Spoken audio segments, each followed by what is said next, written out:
Hi. One thing I love about subbing is when I get a break and I see the great books that different teachers have on their bookshelves, and I get excited about them and want to share them with you. This one is called Full of Beans.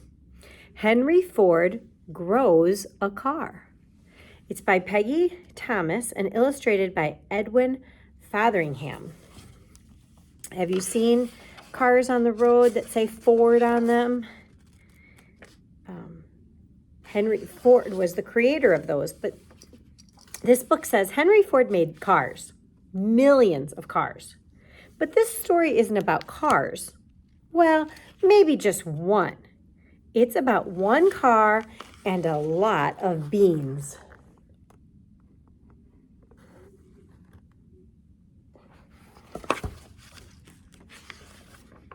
Henry had a mind for machines and was driven to improve the world around him. When he was young, his mother said, "Do something useful," and encouraged him to make life for others a little smoother, a little easier, and a little happier. Sometimes he was successful. He built a smoother ride in his affordable Model T, sort of. He sped up factories with the moving assembly line and made the workers happier with a $5 a day wage. Sometimes he was not. When he experimented with shrink-proof wool, all he got was a drawer of tiny socks. So you can see his mind, he's thinking of how to make life easier for people. He's the first person to come out with a car that most people could afford. And that was successful, but look, when he tried to get wool that wouldn't shrink, he couldn't figure that one out. But one concern needled him his whole life: farming. Farming was hard work. No one knew that better than Henry. Growing up on a Michigan farm, he dreaded the long hours behind a horse and plow. From the time I left that front gate as a boy, my only interest in a farm has been to lighten its labors. If I can do that, I shall have rendered a real service to humanity. As a teenager, he hammered together a crude tractor, but it couldn't haul a hayseed.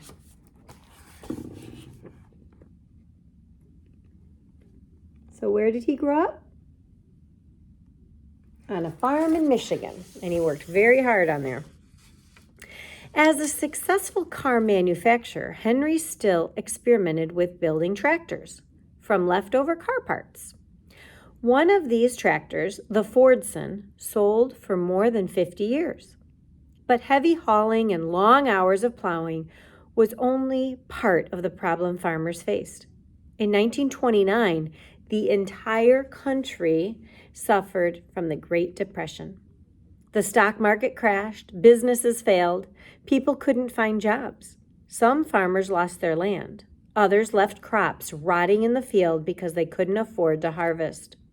Henry remembered his mother's words, "Do something useful." So in 1929, the United States went into a Great Depression. Food was expensive.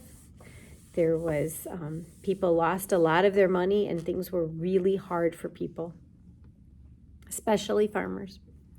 What if farmers had a new market for their produce? They could earn more money, and their crops wouldn't go to waste. Henry absolutely hated waste. Industry owes it to a society to conserve material in every possible way, he said. Henry recycled everything. The Ford factory in Dearborn, Michigan reused rags, boxes, and even sawdust. Every day, garbage trucks dumped 7 tons of trash at the factory where it was processed and turned into useful products: fuel for cars, material to pave roads, fertilizers for plants, and charcoal briquettes for grilling hot dogs. What if he used farmers' crops the same way? He said anything that can be grown for industry's raw materials will bring new revenue to agriculture. But first, Henry had to figure out which vegetables were suitable.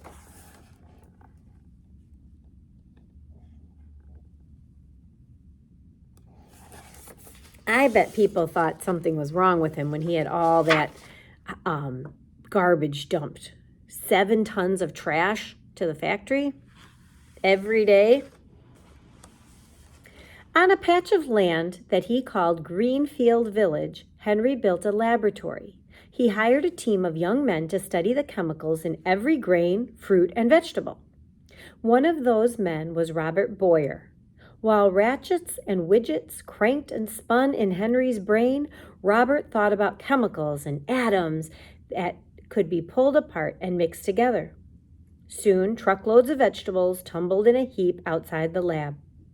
Carrots 1 week, corn stalks the next, turnips, tomatoes, and wheat.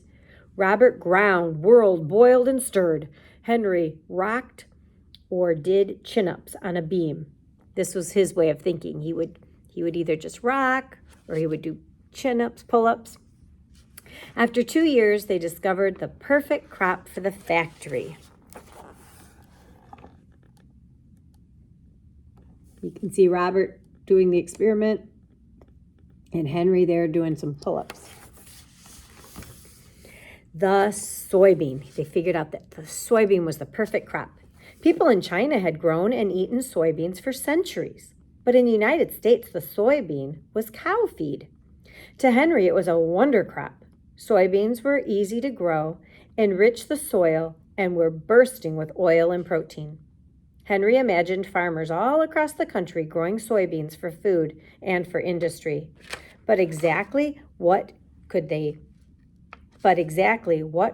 make from the oil and the protein of a little legume?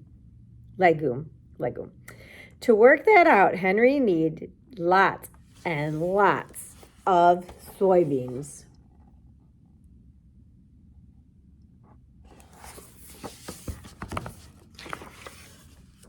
In the spring of 1932, a fleet of Ford tractors planted 300 different kinds of soybeans across 8,000 acres. Soon, the city of Dearborn sat in a sea of soybeans. It's a lot of work. In the fall, Robert ground, whirled, boiled, and stirred. Henry continued to think. Mixing soybean oil with coloring and other ingredients created a paint that was glossier, less expensive, and dried to a harder finish than other coatings did. From a hospital bed where he was recovering from surgery, Henry announced that every Ford car would wear soybean paint. That came as a surprise to Robert, who had to hurry to perfect the paint for production.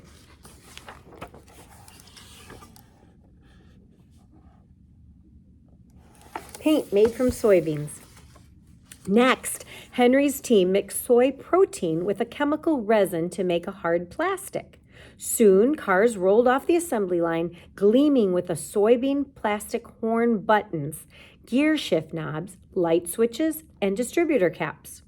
The more cars Henry built, the more soybeans he needed.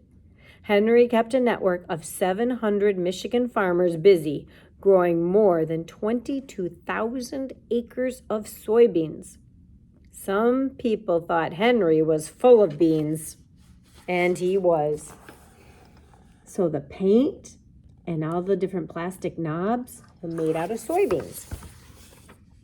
He ate beans. One of his favorite snacks was the Model T, a soybean cracker cut from the dough using a real Model T hubcap.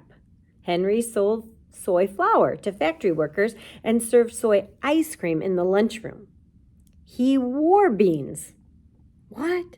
Robert spun soy protein into thread. Woven into a fabric, it was nearly as strong as wool. Henry's tailor stitched him a soybean suit, and the men from the lab gave him a soybean silk tie.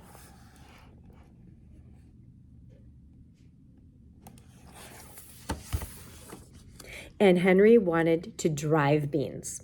Every Ford car already contained a bushel of soybeans from the gear shift knob to the paint, but Henry wanted the cars even beanier. He imagined an automobile as revolutionary as his Model T, a whole car made out of soybean plastic, so lightweight it could use less gas than any other car on the road. Making small plastic parts was easy. Molding giant plastic panels was not. When the first panel popped out of the mold, Henry grabbed his axe. Aiming the blunt end, he swung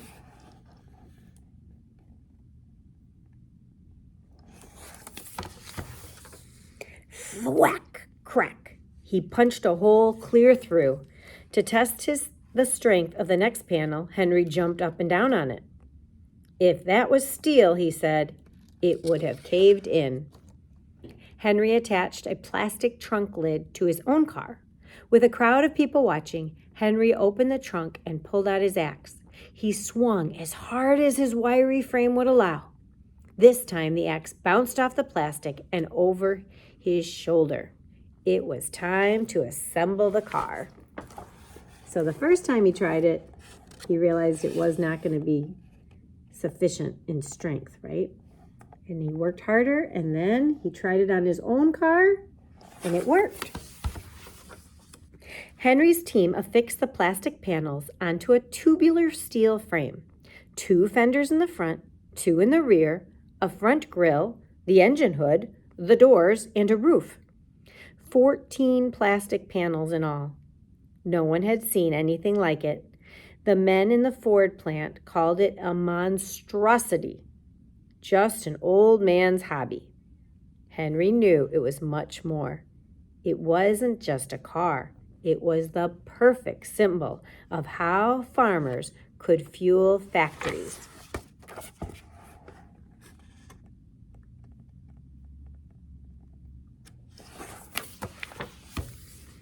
On August 13th, 1941, everyone gathered for the Dearborn Day festivities. Dressed in his soybean suit, that's hard to say, Henry rode to the fairgrounds in his sleek new automobile, the color of wax beans. Some folks joked that the car ran on salad dressing rather than gas. Others saw Henry's revolutionary vision. "Please hurry it," one reporter wrote. "My Ford, hurry, hurry." So they were wanting one, weren't they?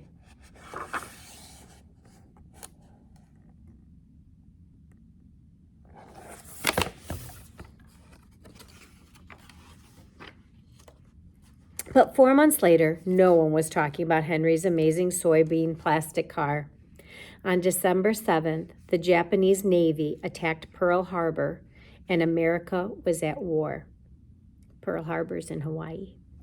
The Ford Motor Company stopped making cars and began building bomber planes. The soybean plastic car rolled into storage. Nobody knows for sure, but its steel frame may have been recycled for the war effort. The plastic panels disappeared. It would be one of Henry's last innovations. He died on April 7th, 1947.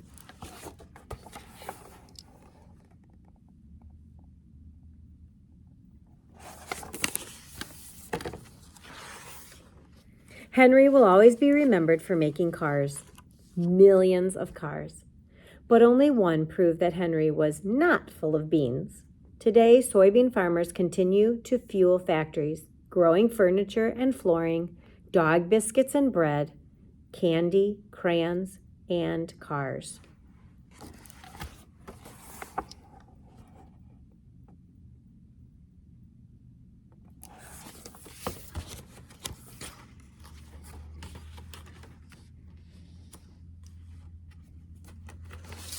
Here's a little history. I have a little more time. Henry is famous for founding the Ford Motor Company in 1903 and for building the Model T, which changed America from a horse and buggy country to a nation of paved roads. In 1913, Henry sped up production by introducing the moving assembly line. And in 1914, he increased workers' pay to $5 a day. Yet, most people didn't realize that Henry's work with soybeans had just as much impact on American society as his work with cars. Time magazine called him a bean's best friend and #1 U.S. soybean man for his positive influence on agriculture and industry. When Henry started experimenting in 1929, there were only 3 million acres of soybeans grown in the United States. His research increased demand dramatically, and today American farmers plant more than 84 million acres, making it the country's second most grown crop. Do you know what the first one is? What crop the United States grows the most of? Corn. Henry's work with soybeans was part of a new science called chemurgy. It's the study of chemicals inside everyday materials and how they can be used as building blocks for other products. The soybean was not Henry's only chemurgy project. In 1927, he teamed up with Thomas Edison, I love Thomas Edison, and Harvey Firestone to find an alternative to rubber. And he experimented with different plant-based fuels. The fuel of the future, Henry said, is going to come from fruit, like that sumac out by the road, or from apples or weeds or sawdust, almost anything. Henry's soybean plastic car would have been the perfect showcase for what chemurgy could do if it hadn't been for World War II. Although the war stopped the car project, it helped develop soy foods. Scientists were looking for an alternative to meat and dairy, which were rationed. Ration means they would only allow a certain amount. Like one family could only get maybe 1 pound of flour for a week, or 16 ounces of meat, something like that.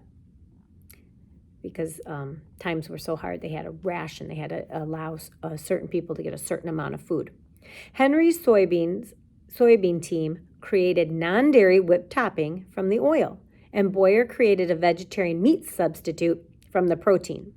While making soy fiber, Boyer tested the material to check if it was ready. That's when he realized he could mold and flavor the fiber. His first product was a soy pork chop, and he created it in the basement lab.